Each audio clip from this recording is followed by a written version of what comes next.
Hyderabad central university భూముల వ్యవహారానికి సంబంధించి రేవంత్ సర్కార్ అరాజక విధ్వంస వైఖరికి సంబంధించి సర్వత్రా విమర్శలు వెల్లువెత్తుతున్నాయి. ఈ నేపథ్యంలో దీనికి సంబంధించి మనకి పూర్తి సమాచారం అందించడానికి మా ప్రతినిధులు భాస్కర్ మనకి లైవ్ లో అందుబాటులో ఉన్నారు. లివిల్ అండ్ రవికాంత్ వరంగల్ నుంచి లైవ్ లో అందుబాటులో ఉన్నారు. ముందుగా భాస్కర్ తో మాట్లాడదాం. భాస్కర్, ఒకే ఒక ప్రశ్న వస్తుంది. ఎందుకు డబ్బుల కోసం ఎంతకైనా ఈ ప్రభుత్వం దిగజారుతుందా? ఎందుకు యూనివర్సిటీ భూముల పట్ల ఇట్లా వ్యవహరిస్తుంది? ఎందుకు ప్రకృతిని విధ్వంసం చేస్తుంది? యూనివర్సిటీలో ఎందుకు ఇటువంటి అరాచకం సృష్టిస్తోంది? రేవంత్ సర్కార్ కు కనీసం పరిపాలన మీద కనీసం సోయి లేదా?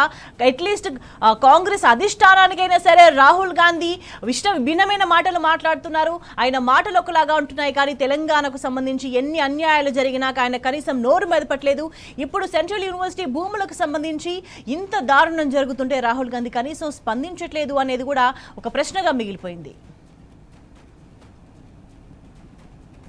విద్యార్థులు తీవ్రమైనటువంటి నిరసనలు తెలియజేస్తూ ఉన్నారు. ప్రజాస్వామ్య పద్ధతిలో తెలియజేస్తున్నటువంటి నిరసనల పట్ల కనీసం ఆలోచించకుండా ఇక పోలీసులను అక్కడికి పంపించి నిర్దాక్షిణ్యంగా దౌర్జన్యంగా వాళ్ళను అరెస్ట్ చేసి వ్యాన్లలో కుక్కుంటూ తీసుకెళ్తున్నటువంటి పరిస్థితి కనిపిస్తోంది.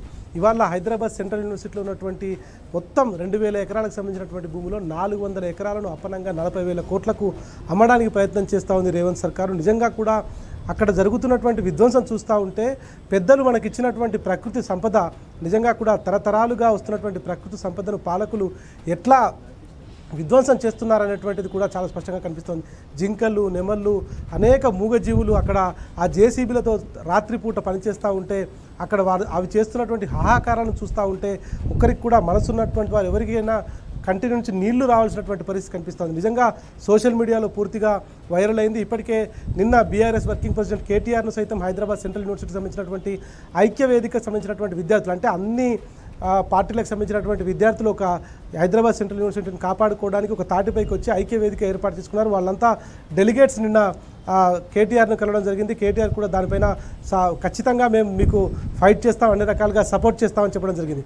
నిన్న కేటీఆర్ మాట్లాడుతూ కూడా చెప్పాడు, మొదటిసారి ఇందిరమ్మ రాజ్యం తీసుకొస్తానని చెప్పినటువంటి రేవంత్ రెడ్డి ఇందిరమ్మ రాజ్యం వచ్చిందని హైదరాబాద్ సెంట్రల్ యూనివర్సిటీకి వెళ్ళి అక్కడ వాలీబాల్ ఆడడానికి వెళ్ళినటువంటి రేవంత్ రెడ్డి వాలీబాల్ ఆడడం కోసం వెళ్ళలేదు. అక్కడ ఉన్నటువంటి ల్యాండ్ను కబ్జా చేయడానికి, ఆ ల్యాండ్ను అమ్మడానికి అప్పనంగా అది చూడడానికి వెళ్ళాడని చెప్పారు.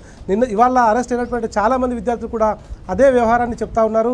నిజంగా కూడా ఇవాళ రేవంత్ రెడ్డి తెలంగాణలో ఉన్నటువంటి అనేక ఖనిజ సంపదకు సంబంధించినటువంటి అటవీ భూములకు సంబంధించినటువంటి వాటిపైన కన్నేసినటువంటి పరిస్థితి. మొన్న లగచర్ల ఘటన మరొక ముందే మరోసారి ఇట్లా ఈ ఇష్యూకు సంబంధించి హైదరాబాద్ సెంట్రల్ యూనివర్సిటీకి సంబంధించినటువంటి భూముల అమ్మకాలను తెరతీయడం మాత్రం చాలా పెద్ద కుట్రగా కనిపిస్తూ ఉంది. ఇదే యూనివర్సిటీ నుంచి చదువుకొని ఇవాళ అసెంబ్లీలో ఉన్నటువంటి దాదాపు 10 మంది ఎమ్మెల్యేలు ఉన్నారు, అనేక మంది ఐఏఎస్, ఐపీఎస్, ఐఎఫ్ఎస్ అధికారులు ఉన్నారు. ప్రధానంగా ఈ ప్రభుత్వంలో ఉన్నటువంటి 2 మంత్రులు, ఆ మంత్రి శ్రీధర్ బాబుతో పాటు డిప్యూటీ సీఎం బట్టి విక్రమార్క ఇద్దరు కూడా ఇదే యూనివర్సిటీలో చదువుకున్నటువంటి వారు. ఆంధ్రప్రదేశ్లో ఉన్నటువంటి చాలామంది మంత్రులు, అదేవిధంగా బ్యూరోక్రాట్స్ ఇక్కడ నుంచి చదువుకొని ఉన్నత స్థాయికి వచ్చినటువంటి వాళ్ళందరూ కూడా ఇవాళ హైదరాబాద్ సెంట్రల్ యూనివర్సిటీలో భూములు ఇట్లా చేస్తూ ఉంటే ఎందుకు ముక్కులో నేలేసుకున్నటువంటి పరిస్థితి ఉన్నటువంటిది కూడా వాళ్ళు చెప్పాల్సినటువంటి అవసరం కనిపిస్తుంది. మరోవైపు తప్పుడు ప్రచారాలు చేయిస్తున్న పరిస్థితి కనిపిస్తుంది. ప్రధానంగా తప్పుడు వార్తల్ని మొదటి నుంచి కాంగ్రెస్ అలవాటుగానే ఉంది.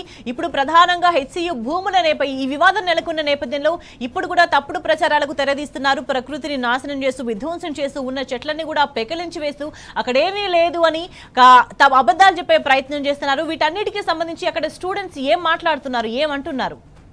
హైదరాబాద్ సెంట్రల్ యూనివర్సిటీలో దేశంలో ఉన్నటువంటి అనేక రాష్ట్రాల నుంచి వచ్చినటువంటి విద్యార్థులు రకరకాల కోర్సులు చేస్తూ ఉంటారు.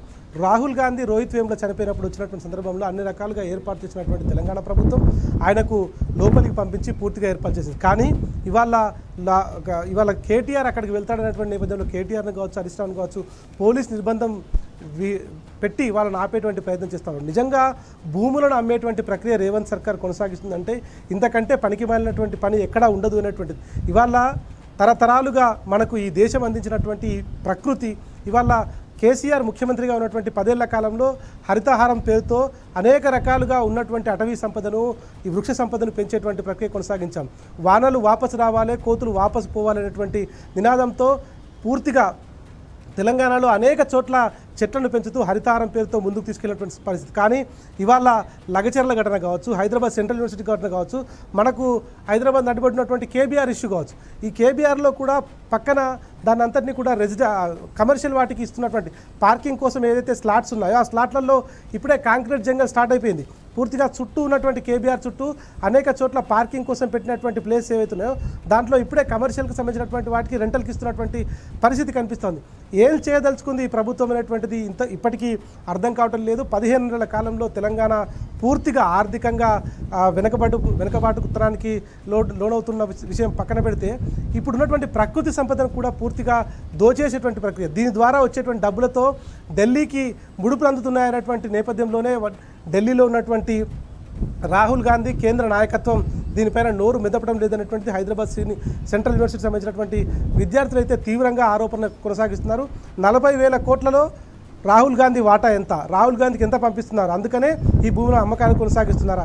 అసలు తెలంగాణలో కాంగ్రెస్ ప్రభుత్వం, ఇందిరమ్మ పేరుతో వచ్చినటువంటి కాంగ్రెస్ ప్రభుత్వం, రేవంత్ సర్కారు ఎందుకు ఈ భూములను అమ్మకానికి పెట్టింది అనేటువంటి దానికి సరైనటువంటి సమాధానం ఇప్పటివరకు దొరకడం లేదు. మరోవైపు ఖచ్చితంగా దీంట్లో ఎవరెవరి వాటా ఎంతెంత ఉందో అందుకనే వీళ్ళు రెస్పాండ్ కావడం లేదు. ఇవాళ మొత్తం సొసైటీలో ఉన్నటువంటి ఈ సినిమా ఇండస్ట్రీకి సంబంధించినటువంటి వాళ్ళు కావచ్చు, సోషల్ మీడియాలో ఉన్నటువంటి వాళ్ళు కావచ్చు, సొసైటీలో కొంత ఈ మానవతా విలువల గురించి మాట్లాడేటువంటి వాళ్ళు వాళ్ళంతా కూడా సోషల్ మీడియా వేదికగా దీని మీద మాట్లాడుతున్నా కూడా రేవంత్ రెడ్డి దీని మీద ఎందుకు మాట్లాడటం లేదు, రాహుల్ గాంధీ దీనిపైన ఎందుకు రెస్పాండ్ కావడం లేదు, ఎందుకు వెనక్కి తగ్గడం లేదు? రాత్రికి రాత్రి 50 జేసీబీలను పెట్టి పర్యావరణాన్ని అపవిత్రం చేసే విధంగా, పర్యావరణాన్ని మొత్తం డిస్టర్బ్ చేసే విధంగా జింకలు నెమళ్ళను చూస్తే వాటి పరిస్థితి చూస్తుంటే కళ్ళల్లోంచి నీళ్ళు వస్తున్నటువంటి పరిస్థితి కనిపిస్తోంది. విద్యార్థులంతా తమ హక్కుల కోసం యూనివర్సిటీని ఉన్నటువంటి ప్లేస్ ఏదైతే ఉందో ఆ ప్లేస్ని కాపాడడం కోసం ఫైట్ చేస్తూ ఉంటే ఆడ అమ్మగా తేడా లేకుండా విద్యార్థులను జుట్టు పట్టుకుని లాక్కెళ్ళి లోపలేసి డీసీఎంలలో వివిధ పోలీసులను తరలిస్తున్నటువంటి పరిస్థితి కనిపిస్తోంది. రేవంత్ సర్కారు దీన్ని వెనక్కి తీసుకోకపోతే దేశవ్యాప్తంగా ఉద్యమం చేస్తామనేటువంటిది విద్యార్థులు ఖరాఖండిగా చెప్తున్నారు. ఎన్ని అరెస్ట్ చేసినా విద్యార్థులతో ఆడుకున్నటువంటి ప్రభుత్వం ఏది కూడా నిలబడలేదనేటువంటిది చాలా సీరియస్గా చెప్తా ఉన్నారు. రాబోయే రోజులలో రేవంత్ ఈ నిర్ణయాన్ని మార్చుకోకపోతే రేవంత్ రెడ్డిని ముట్టడిస్తాం, మంత్రులను ముట్టడిస్తాం, సెక్రటరీని కూడా ముట్టడిస్తామనేది మాత్రం చాలా స్పష్టంగా చెప్తా ఉన్నారు. స్వేచ్ఛ. రైట్ భాస్కర్.